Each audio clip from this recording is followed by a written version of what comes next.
Jeffrey Epstein के private island little saint James, जिसे paedophile island भी कहा जाता है, वहाँ पे सिर्फ बच्चों के साथ सेक्सुअल अब्यूज़ ही नहीं होता था, बल्कि उन्हीं बच्चों को खाया जाता था और कई जगहों पे उन्हीं बच्चों को एक देवता के लिए बलि दे दी जाती थी। और इसी साल मार्च के महीने में ईरान के मिनाब शहर में एक स्कूल पर मिसाइल स्ट्राइक होती है, जिसमें 100 से ज़्यादा बच्चों की जान चली जाती है। और ये तभी होता है जब उसी ईरान में लगभग 1 महीने पहले एक मूर्ति जलाई गई थी जिसका नाम था बाल। इन सारी कॉन्स्पिरेसीज में कितनी सच्चाई है और ये सारी कहानियाँ बाल नाम के उस देवता से कैसे जुड़ी हुई हैं, आज हम अपने इस वीडियो में जानेंगे।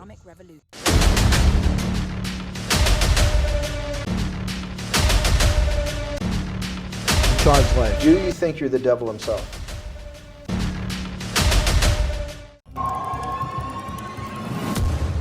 बाल सिर्फ एक देवता नहीं था। उसकी पूजा करने के लिए लोग सिर्फ प्रार्थना नहीं करते थे, वो चीखते थे, चिल्लाते थे, अपने आप को घायल करते थे। और तब भी उनका देवता उनकी बात नहीं सुनता था। तो इतिहास और बाइबल के कुछ हिस्सों के मुताबिक कई सारे जगहों पर बच्चों की बलि तक दी जाती थी, क्योंकि उनका मानना था जितनी बड़ी बलि उतना बड़ा जवाब। इसे जानने के लिए हमें इतिहास में जाना पड़ेगा लगभग 3500 साल पहले। बाल की शुरुआत कनान के रीजन से हुई, जहां लोग उसे बारिश और जिंदगी के देवता की तरह मानते थे। और धीरे धीरे पूरे रीजन में ये बिलीफ फैलता गया। कुछ कैनानाइट माइथोलॉजीज के मुताबिक बाल को दागोन देवता का बेटा माना गया है, जो कि एक फिश गॉड था, हाफ फिश हाफ ह्यूमन। कुछ कहानियों में इसे एल और एक समुद्री देवी अशेरे का बेटा भी माना गया है। बाल को बहुत पावरफुल देवता माना जाता था, जो कि एल से भी ज्यादा पावरफुल था। कई सारी लड़ाइयों में तो बाल ने समुद्री देवता यम को भी हरा दिया था और अपने आप को एक किंग ऑफ गॉड्स की तरह इस्टेब्लिश किया। और कुछ समय बाद बाल गायब हो जाता है या फिर मर जाता है और वो नरक में फंस जाता है, जो कि मौत नाम के देवता का साम्राज्य है, जिसे द गॉड ऑफ डेथ भी कहा जाता है। बाल के जाने के बाद धरती वापस से बंजर पड़ जाती है। तब उसकी बहन अनाथ, जो कि एंशिएंट माइथोलॉजी की सबसे खौफनाक देवी मानी जाती थी, वो उसे मौत के देवता के चंगुल से बाहर छुड़ाती है और धरती पर वापस से एग्रीकल्चर और रेन शुरू होता है। कैनानाइट बाल को सूर्य देवता और बिजली के देवता की तरह भी मानते थे, जो कि अपने दुश्मन को हराता था और धरती पर वापस से फसल उगाता था। बाल की वर्शिप सिर्फ नॉर्मल रिचुअल्स तक लिमिटेड नहीं थी दोस्तों। ये सिस्टम सेंसुअलिटी से भी जुड़ा हुआ था, जहां कुछ टेंपल्स में रिचुअल बेस्ड सेक्सुअल प्रैक्टिसेस होते थे। उनका मानना था कि अगर हम मंदिर में अपने देवता के सामने सेक्स करते हैं तो वो हमें संतान उत्पत्ति देगा, जो कि फर्टिलिटी वर्शिप का हिस्सा होता था। इसके अलावा एक्सट्रीम सिचुएशन में लोग अपनी इच्छाएं फुलफिल करने के लिए ह्यूमन सैक्रिफाइसेस करते थे। कभी कभी अपने पहले बच्चों को उस बाल देवता के सामने डाल देते थे, जिसे हम बाइबल के the book of Jeremiah 19 chapter verse 5 में देख सकते हैं। They have put up in the high places of the Baal, burning their sons in the fire. Baal के प्रीस्ट अपने रिचुअल्स के दौरान जोर जोर से चीखते थे और कुछ केसेस में वो अपने आप को चोट भी पहुंचाते थे। ये एक तरीके का एक्सट्रीम डिवोशन था दोस्तों, जिसे वो अपने गॉड के अटेंशन को अट्रैक्ट करना चाहते थे। सो इतने पुराने गॉड की पूजा आज के युग में कौन कर रहा है या फिर किसने किया है? रिसेंटली बाल की मूर्ति को ईरान के सड़कों पर खुलेआम जलाया गया और कई सारे लोगों ने वहां पे उपस्थित ये नारा लगाया, death to America, death to Israel. और इसके बाद एक कॉन्स्पिरेसी इंटरनेट में फैली।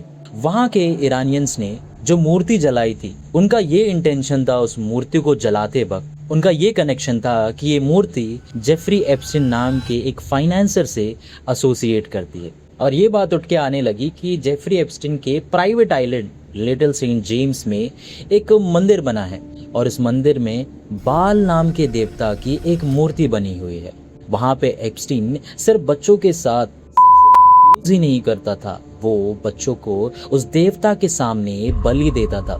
सिर्फ अकेले नहीं, अपने साथ काफी सारे फेमस और पावरफुल लोग मिलकर उस आइलैंड पे बाल की पूजा करते थे। और इस बात का कोई प्रूवन एविडेंस तो हमें देखने को नहीं मिलता है, क्योंकि कोर्ट रिकॉर्ड्स में भी इसका कोई भी सॉलिड प्रूफ नहीं है। लेकिन इससे कहीं पे भी ये बात कम नहीं होती है कि जो कुछ क्राइम्स जेफरी एप्स्टीन ने किए हैं वो कम हो जाएंगे। लेकिन इस कॉन्स्पिरेसी में आग तब बढ़ती है जब एप्स्टीन फाइल के कुछ ईमेल्स में बाल का नाम देखने को मिलता है, क्योंकि एप्स्टीन का कनेक्शन माइनर एज के बच्चों के साथ है। जो उसने खौफनाक काम, जो गंदे काम उन बच्चों के साथ किए हैं वो सारे छोटे बच्चे ही थे। और बाल भी एक ऐसा डिएटी, ऐसा देवता था जिसका नाम हमेशा छोटे बच्चों के साथ ही जोड़ा जाता था, क्योंकि उसे खुश करने के लिए लोग छोटे बच्चों की बलि ही देते थे। और खैर उस ईमेल में बाल नाम जो हमें देखने को मिलता है वो इसलिए देखने को मिला क्योंकि वहाँ पे ऑटो करेक्शन हुआ था। उनका कहने का मतलब यह है कि वहाँ पे बैंक लिखा जाना था लेकिन गलती से वो बाल लिखा गया। खैर इस बात में कितनी सच्चाई है वो तो हम नहीं जानते, बट लोग बाल की पूजा करते क्यों थे इसे हम जानने की कोशिश करेंगे। दोस्तों बाल सिर्फ एक गॉड नहीं है, बाल एक टाइटल है जिसका मतलब होता है लॉर्ड या फिर मास्टर। हर रीजन का अलग अलग बाल हुआ करता था, जैसे कि कनान रीजन में हदाद को बाल माना जाता था और फिनिशियन रीजन में शमीन को बाल माना जाता था और गार्थेज रीजन में हम्मोन को बाल माना जाता था। और उस समय लोग उनको देवता मानते थे जो कि नेचर से रिलेटेड होते थे, जैसे कि बाल हदाद को एक स्टॉर्म गॉड और एक रेन गॉड माना जाता था और शमीन को स्काई और लॉर्ड ऑफ हेवेंस माना जाता था और हम्मोन को फर्टिलिटी और चीफ गॉड माना जाता था, क्योंकि उस समय में लोगों का सर्वाइवल सिर्फ नेचर की चीजों से जुड़ा हुआ था। नेचुरल चीजें उन्हें नहीं मिलेंगी तो भुखमरी के कारण उनकी मौत भी हो सकती है। तो नेचर को ही उन्होंने अपना देवता मान लिया और हर सीजन के लिए अलग अलग देवताओं की पूजा वो लोग करते थे। इसीलिए अलग अलग सिटीज में बाल के अलग अलग फॉर्म्स हमें देखने को मिलती है। बाल एक फ्रेंचाइजी बन गया था गॉड्स का, लेकिन उसका काम एक ही था, नेचर को कंट्रोल करने वाला। अब समझते हैं बाल के रिचुअल्स कैसे हुआ करते थे। उनके रिचुअल्स में एक कॉन्सेप्ट बार बार दिखता है दोस्तों, डेथ और रीबर्थ, जैसे सीजन का साइकिल। और कुछ एक्सट्रीम केसेस में ये बिलीफ इतना इंटेंस हो जाता है कि लोग अपने सबसे कीमती चीज तक सैक्रिफाइस कर देते हैं, अपने खुद के बच्चे। इसी वजह से बाल को सिर्फ एक नेचर गॉड नहीं मानते थे, बल्कि एक ऐसा नाम बन गया था जो हिस्ट्री में फियर, पावर और सैक्रिफाइस का सिंबल बन गया। Ancient temples of Baals usually city के सबसे हाईएस्ट पॉइंट पर होते थे। उनका ऐसा मानना था कि अगर हम हाईएस्ट पॉइंट से बाल के लिए प्रार्थना करेंगे तो बाल हमारी बातें सुन लेगा।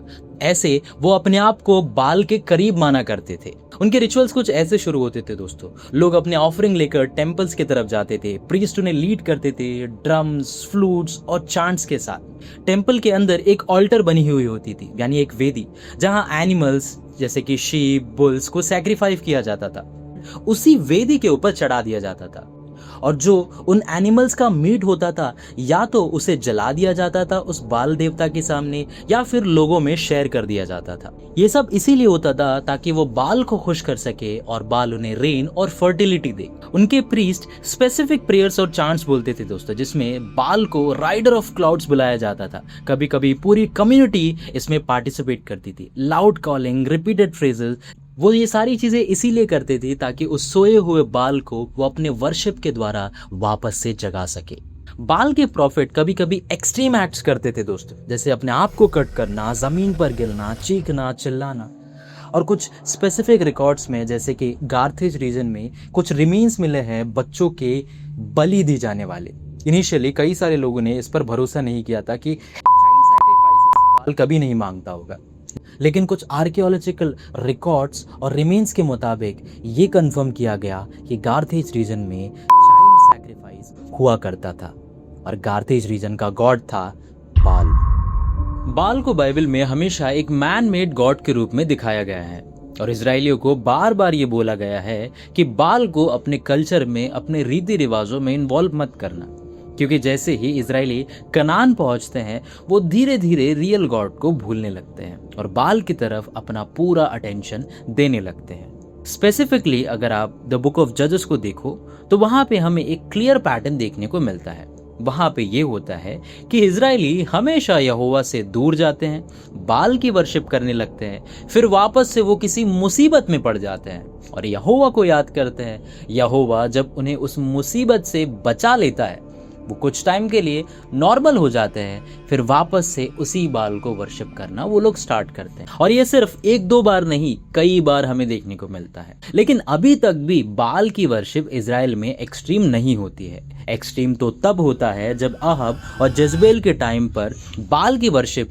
एक सिस्टम बन जाती है, ऑलमोस्ट एक रिलीजन जैसे। प्रॉब्लम की शुरुआत तब होती है जब अहब, जो कि एक इजरायली किंग था, वो शादी करता है जेजेबेल से, जो एक फिनिशियन थी। और जैसा हमें पता है कि फिनिशियन बाल वर्शिप का एक स्ट्रॉन्ग सेंटर था।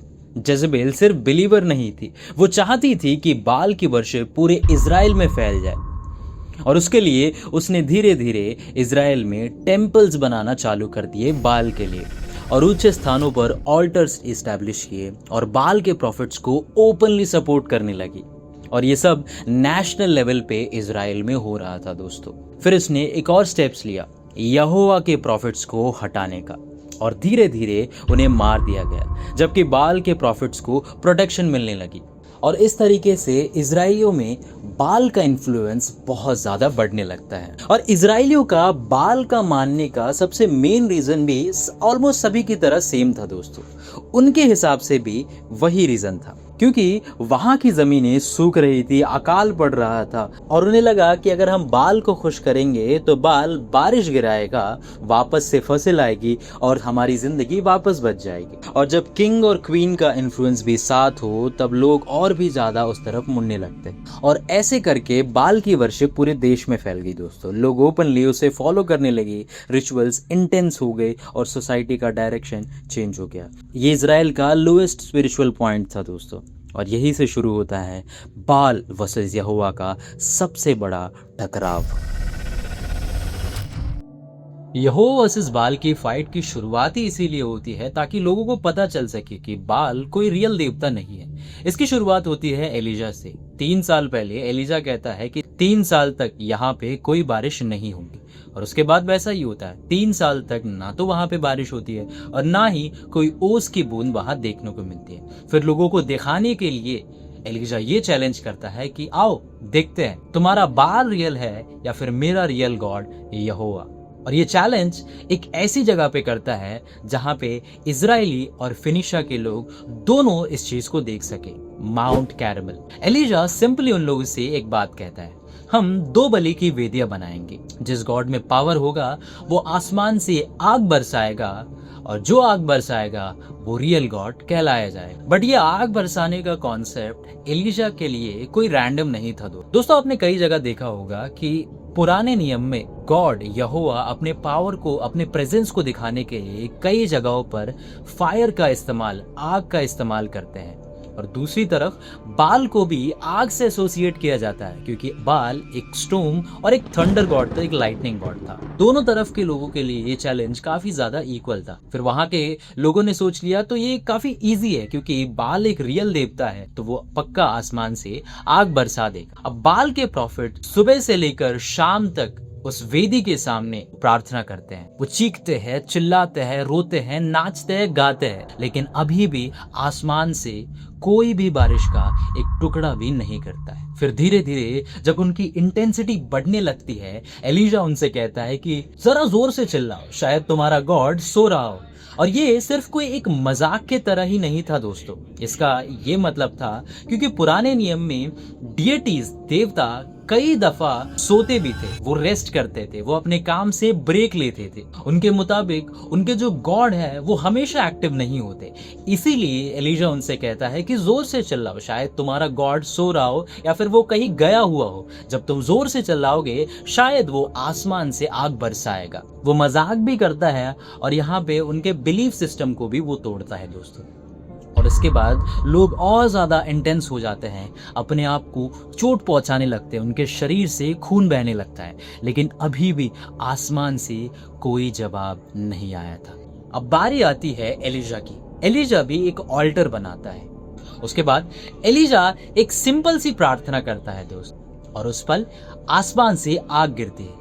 वो आग इतनी पावरफुल थी कि सिर्फ उस वेदी के ऊपर बलि ही नहीं जलती, उसके पास की लकड़ी पत्थर, यहाँ तक कि मिट्टी भी जल जाती है। तब वहां खड़े हुए लोग समझ गए, हाँ शायद एलिजा जो भी कह रहा है वो सच कह रहा है। बाल रियल देवता नहीं है, यहोवा ही रियल देवता है। मतलब एक सिंपल प्रार्थना के वजह से वहां पे सबके माइंडसेट को एलिजा चेंज कर देता है। और जो 3 साल से उस जगह पे पानी नहीं गिरा था, उस मूवमेंट के बाद, उस आग के गिरने के बाद तुरंत वहां पे बारिश होने लगती है।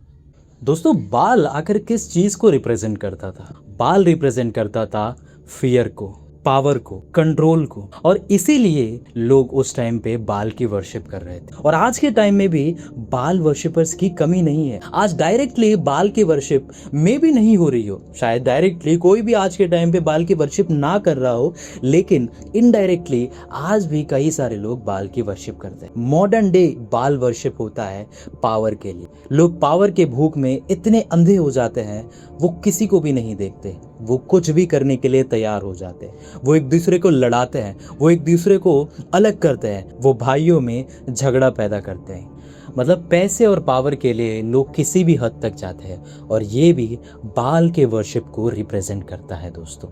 और इसी के साथ बाल की ये कहानी यहीं पे समाप्त होती है। इस वीडियो को देखने के लिए आप सभी का बहुत बहुत शुक्रिया।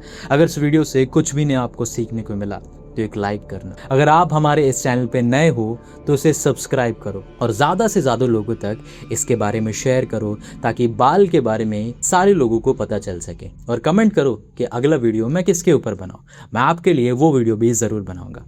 तब तक के लिए take care of yourself. I see you soon. Bye bye.